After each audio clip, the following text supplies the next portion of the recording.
So moving on from episode 1, now we can see that Aristotle has what's called a teleological view of the universe. And this word teleological, it means explanation by reference to a purpose or a final end or final cause. And it comes from the Greek word telos, which means end or purpose, and logos, which means reason. So it means reasoning through by reference to the final end or purpose of a thing. Under the Aristotelian view, the telos of a thing is its end goal or purpose. But what determines the telos? It's determined by the function or ergon of a thing. And the function of a thing is that which is unique to it, the very quality that makes it what it is. Okay, so if a thing performs its function well, then it achieves its telos.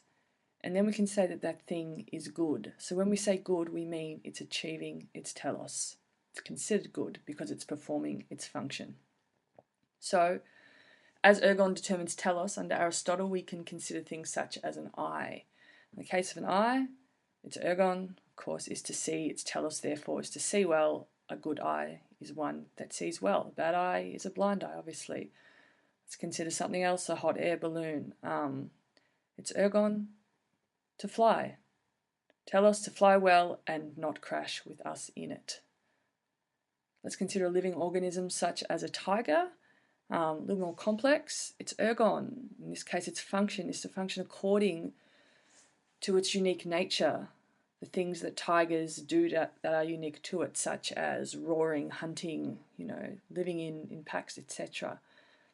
And its telos is to be able to fulfill those things well, and anything that impedes it, it means it's not performing its function.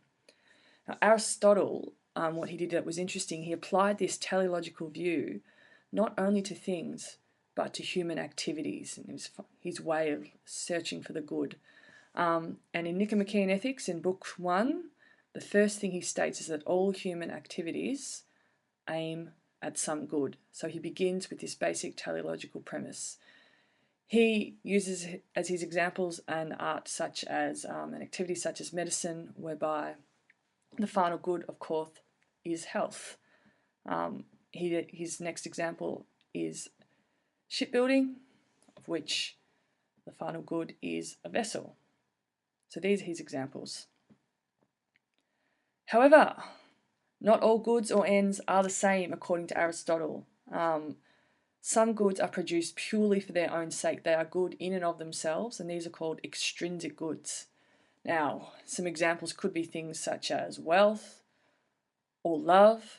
Some people might say status or prestige, things that we pursue because they're good in and of themselves.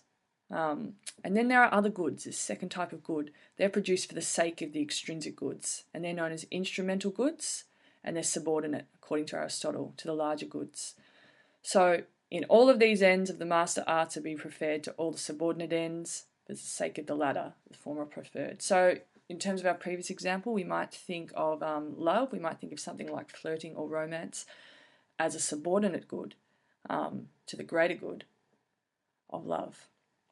Aristotle's example is bridle making, strangely enough. So the art and final good of bridle making, a small activity, it falls under the bigger art of riding and so on, falls under the military art of strategy, and the chain of good goes as follows. The ultimate end, of course, is military victory, and it's underpinned by military strategy, and so on. So we can see here that there's a clear hierarchy of goods. They're all connected and linked like a chain, and this is the conclusion he comes to at the end of Book 1. Every art and every inquiry aims at some good, although not all goods are equal, and the good has rightly been declared to be that at which all things aim. All things aim towards a good.